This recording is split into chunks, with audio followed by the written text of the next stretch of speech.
उन्होंने अपनी दशा और दिशा के आधार पर पूरे बिहार की दशा का वर्णन कर दिया।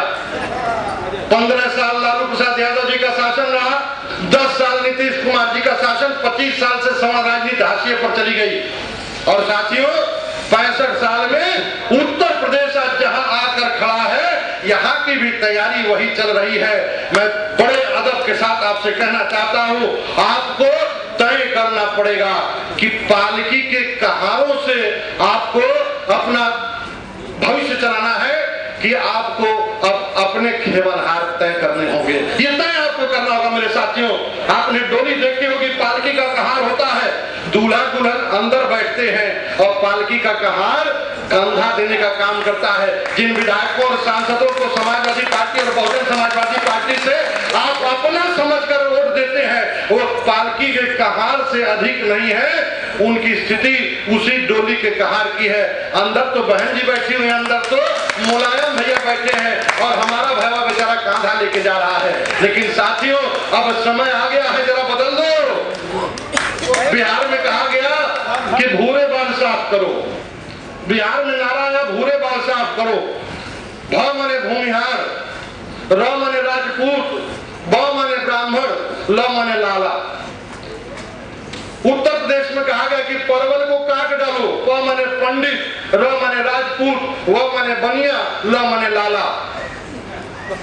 मेरे मित्रों, इन चारों मित्रों से मैं निवेदन करता हूं और जो हमारे अन्य साथी हैं, क्योंकि प्रतीक रूप में अपनी बात कहनी है आप तक, अन्यथा अर्थ कुछ मत ढूंढिएगा।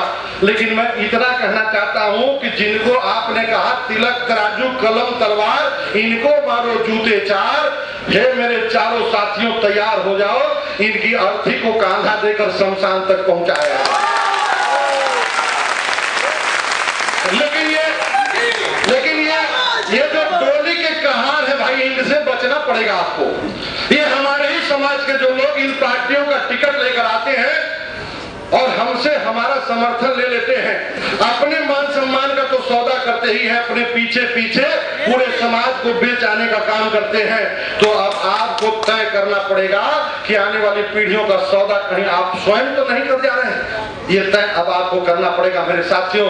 आज बड़े कठिन दौर से, बड़ी कठिन परिस्थितियों से ये पूरा देश गुजर रहा है। सुप्रीम कोर्ट फैसला सुनाता है प्रमोशन में आरक्षण असंवैधानिक है। सुप्रीम कोर्ट फैसला सुनाता है प्रमोशन में आरक्षण असंवैधानिक है और इस देश के नेता संविधान संशोधन के जरिए उसको बदल देते हैं, उसको बदलने का कुचक्र करते हैं। एक बार नहीं, 4 बार इस देश के सर्वोच्च न्यायिक संस्था ने न्याय के तराजू पर रखकर फैसला सुनाया, न्याय का फैसला सुनाया।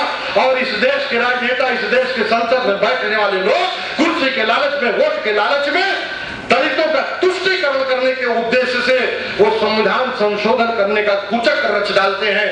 मैं साथियों आपसे पूछना चाहता हूं कि जिस देश में प्रतिभा का सम्मान ना हो, जिस देश में मेधा का सम्मान ना हो, जिस देश में क्षमता का सम्मान ना हो, ऐसे खोखले राष्ट्र के निर्माण में अगर हम और आप जैसे लोग सहयोगी बन रहे हैं तो निश्चित तौर पर कहीं न कहीं हमारा यह कथित आचरण राष्ट्रद्रोह की श्रेणी में आता है और यह देश, यह भारत माता कभी हमको माफ नहीं करेगी।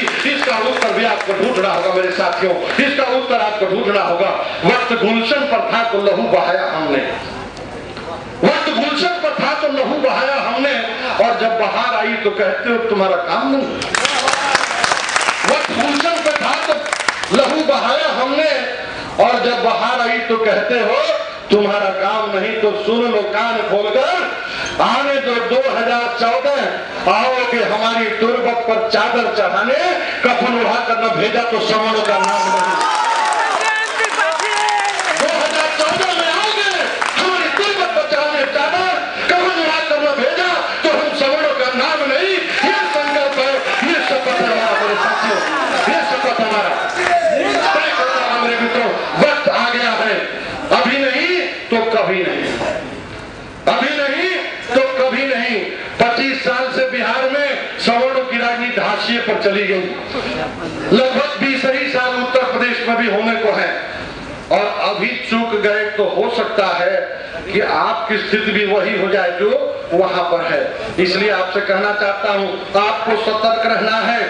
अभी आपने देखा 4 दिनों का राजनीतिक घटनाक्रम, 4 दिनों का राजनीतिक घटनाक्रम, जब सुप्रीम कोर्ट प्रमोशन में आरक्षण को असंवैधानिक करार दिया गया, तब इस देश के नेता कुचक रचते हैं संविधान संशोधन करने का।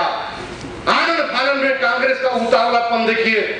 इतने गंभीर मुद्दे हैं, अन्ना हजारे बेचारे भ्रष्टाचार के खिलाफ पूरे हिंदुस्तान में संघर्ष कर रहे हैं। 13 दिन का अनशन वो 72 साल का वृद्ध आदमी करता है कि लोकपाल बिल पास हो जाए। लोकपाल पर चर्चा करने का समय उनके पास नहीं है। कोयला ब्लॉक आवंटन में आकंठ डूबे हैं भ्रष्टाचार में। भ्रष्टाचार जैसे गंभीर मुद्दे पर चिंता करने का समय नहीं है। भारतीय जनता पार्टी 13-15 दिन तक सदन नहीं चलने देती है। लेकिन है भारतीय जनता पार्टी, आपसे पूछना चाहता हूं मैं कि जब प्रमोशन में आरक्षण का मुद्दा आता है तो सवर्णों का खून पीकर आप क्यों सवर्णों के पक्ष में बोलने के लिए मुंह नहीं खोल पाते हैं? इसका उत्तर आपको पूछना होगा। हम बसपा के विरोधी नहीं, हम सपा के विरोधी नहीं है, क्योंकि वो तो हमारे खुले विरोधी हैं। वो तो हमारे खुले दुश्मन हैं, जिनका जन्म ही हमारे विरोध की बुनियाद पर हुआ हो। आप याद करिए 14 अप्रैल 1984 अंबेडकर जयंती का दिन काशीराम द्वारा बहुजन समाजवादी पार्टी की घोषणा की जाती है और घोषणा के साथ ही एक नारा दिया जाता है अपने समाज को इकट्ठा करने के लिए, तिलक तराजू कलम तलवार इनको मारो जूते चार। समाज की सबसे ताकतवर प्रभुत्व वाली बुद्धिमान जातियों को खुली चुनौती दी जाती है 4 जूता मारने की, और 4 जूता खाकर 20 साल में स्थितियां ऐसी बनती हैं कि हमारा ही भाई उनका तलवा चाटता है, हमारा ही भाई जाकर उनका तलवा चाटता है, उनका पिछलग्गू बनकर आज अपना सत्ता का सुख भोगने के लिए बेचैन दिखाई पड़ता है। मेरे साथियों, तय करना पड़ेगा कि आप कहीं ऐसा तो नहीं कि आप अपने मौत के परवाने पर खुद दस्तखत कर रहे हैं। कहीं ऐसा तो नहीं कि गलती से या सोची समझी रणनीति के तहत भूलवश आप अपने मौत के परवाने पर खुद दस्तखत कर रहे हैं। अगर खुद दस्तखत कर रहे हो तो ईश्वर आपके मालिक, भगवान आपका भला करे। और अगर कहीं भटके हुए हैं तो साथी, ये नौजवान मित्र आपको जगाने आया है, जाग जाओ, अभी वक्त है। इन विरोधियों से तो हम फिर भी लड़ लेंगे, लेकिन जो हमारे बनकर हमारी पीठ में छुरा भोंकने का काम करते हैं, उनसे दो हाथ करने के लिए तैयारी करो मेरे साथियों। मेरा इशारा कांग्रेस और भाजपा की तरफ है, के तरफ है। मेरे मित्रों, मैं दोनों पार्टियों के 3 बड़े अपराधों की आज आपके सामने घोषणा करता हूं। देश आजाद हुआ, देश की आजादी के बाद कांग्रेस पार्टी का पहला अपराध जब 23% दलितों को आरक्षण देने की बात कही गई। अंबेडकर साहब, जिनका बार बार नाम लिया जाता है, भ्रम की स्थिति फैलाई जाती है। अंबेडकर साहब ने लिखा है वो स्वयं नहीं चाहते थे कि उनके समाज का विकास बैसाखी के सहारे हो, लेकिन इस देश की राजनीति करने वाले लोग दलित तुष्टीकरण में आकंठ डूबे थे। प्राविधान किया गया देश के संविधान में कि 10 साल के लिए आरक्षण दिया जाए। अंबेडकर साहब ने अपनी चिंता व्यक्त की कि कहीं बाद में चलकर यह आरक्षण एक सियासी हथियार न बन जाए और आरक्षण का लाभ जिनको मिलना चाहिए उनको न मिले। उनकी शंका 100% जायज हुई। मेरे मित्रों, 23% दलितों को आरक्षण देने की घोषणा यह कांग्रेस पार्टी की देन थी। इनका यह अपराध नंबर 1 है। अपराध नंबर 2 मेरे साथियों, जब 1954 में जमीन हदबंदी कानून बनाया गया, जब सीलिंग एक्ट बनाया गया और हमारी जमींदारी छीन ली गई हमसे, हमें 12.5 एकड़ का जोतदार बना दिया गया। इन्हें रास नहीं आई हमारी संपन्नता, हमारी समृद्धि, और एक सुनियोजित षड्यंत्र के तहत हमारी जमींदारी छीनकर हमें 12.5 एकड़ का जोतदार बना दिया गया। हमने तब भी विरोध नहीं किया। हमें भरोसा था अपनी बुद्धि पर, अपनी क्षमता पर, अपनी प्रतिभा पर। हमने सोचा चलो सरकारी नौकरियों में हम अपना स्थान अर्जित करके हम अपनी जीविकोपार्जन कर लेंगे, लेकिन इनसे वो भी नहीं देखा गया। राजीव गांधी जी की सरकार थी, हमारी निजी स्वायत्ता पर हमला किया गया। अपराध नंबर 3, हमारी निजी स्वायत्ता पर हमला करते हुए हरिजन उत्पीड़न एक्ट लगाया गया। ऐसी व्यवस्था दी गई हरिजन उत्पीड़न एक्ट के माध्यम से। अभी एक साथी हमारे बीच आए थे, अगर हो तो कृपया अपने स्थान पर खड़े हो जाए। ये हमारे मित्र आए हुए, हरिजन उत्पीड़न एक्ट का मुकदमा इनके ऊपर दर्ज है। मेरे साथियों, इतना बड़ा अपराध कांग्रेस पार्टी का हमारी निजी स्वायत्ता पर हमला। कोई भी किसी को भी खड़ा कर दीजिए हरिजन को, वो हमारे ऊपर मुकदमा पंजीकृत करा देगा।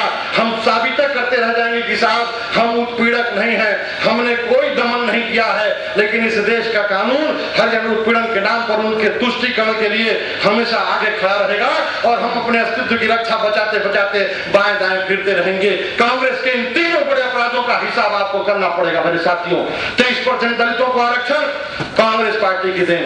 आइए 1989, अब मैं भाजपा के 3 बड़े अपराधों की चर्चा आपसे कर रहा हूं।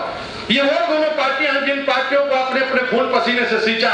मैं जब जाता हूं, समाज में घूमता हूं, तमाम सारे लोगों से बात करता हूं, अपने ही सवर्ण बिरादरी के लोगों से बात करता हूं, और जब सवर्णों की दुर्दशा की चर्चा करता हूं, जब भारतीय जनता पार्टी से उनके जुड़ाव का कारण पूछता हूं, तो कोई समुचित कारण न बताते हुए भी लाख प्रयास के बावजूद कुल्हाड़ी लेके काटा जाए तो भी कटने को तैयार नहीं होते हैं। लेकिन आज वक्त आ गया है उनसे पूछने का और यह तय करने का कि अगर दुराचारियों का साथ देना आप फिर भी नहीं छोड़ेंगे तो यह जो नौजवान पीढ़ी है ये आपसे हर हालत में हिसाब करके रहेगी, क्योंकि अब हमारा भविष्य हमारे लिए खतरनाक दिखाई दे रहा है। जो प्रयोग आपको करना था आपने कर लिया, उसका दुष्परिणाम हम स्वयं भुगत रहे हैं। साथियों, याद करिए 1989 का वह समय जब उत्तर प्रदेश जब इस देश में कांग्रेस पार्टी से अलग होकर माननीय वीपी सिंह साहब ने जनता दल की सरकार बनाई थी।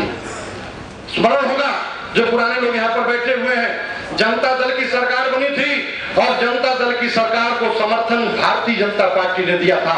जब 7 अगस्त 1990 को मंडल कमीशन की रिपोर्ट सदन के अंदर बतौर प्रधानमंत्री वीपी सिंह जी सार्वजनिक कर रहे थे, जब 27% पिछड़ों के आरक्षण की घोषणा कर रहे थे, तब मौज बनकर ये भाजपा के सांसद उनको अपना समर्थन देकर हमारी पीठ में छुरा घोंपने का काम कर रहे थे। मेरे साथियों, मैं कहना चाहता हूं कि अगर भारतीय जनता पार्टी ने अगर उसी समय जनता दल को दिए जा रहे अपने समर्थन को वापस ले लिया होता, न रहता बांस और न बजती बांसुरी, न रहता बांस न बजती बांसुरी। मेरे साथियों, इस नाते अब समय आ गया, आपको तय करना पड़ेगा। ये भाजपा का पहला बहुत बड़ा अपराध था, अक्षम्य अपराध था।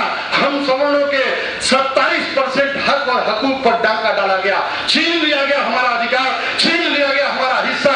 और आज स्थितियां ये है कि 23% दलित और 27% पिछड़ों का आरक्षण मिलाकर हमें 50% अवसरों से वंचित कर दिया जा रहा है। मैं पूछना चाहता हूं मेरे बंधुओं, आप सबसे, क्या अपराध है हमारे घर में जन्म लेने वाले उस बच्चे का जो अभी पहली सांस ले पाया है, पहला रुदन करता है और उसकी पीठ पर थप्पड़ लगा देता है। इस देश का संविधान की जनता पार्टी को बैसाखी भाजपा ने देने का काम किया था, उनकी सरकार बनवाने का कुकृत्य भारतीय जनता पार्टी ने किया था। मैं पूछना चाहता हूं मेरे मित्रों, हम सवर्णों ने भारतीय जनता पार्टी को वोट इसलिए दिया था क्योंकि वो सवर्णों की पार्टी थी। हमने उन्हें वोट इसलिए दिया था क्योंकि वो हिंदुत्व के नाम पर पूरे देश में राष्ट्रवाद का एक झंडा, एक परचम लहराना चाहती थी। लेकिन हमारे भारतीय जनता पार्टी हिंदुत्व के आधार पर सवर्णों के प्राप्त वोट बैंक को तुमने गिरवी कहां रख दिया, उसके यहां रखा कुर्सी के लालच में, मंत्री पद और लाल बत्ती के लालच में, जो हमको 4 जूता मारने की बात कहकर गालियां दिया करता था। मित्रों, सदन में समर्थन चाहूंगा, आपका हाथ उठाकर समर्थन करना क्या भाजपा का यह कृत्य, क्या भाजपा का यह कृत्य कहीं उनको मार्च करने लायक है?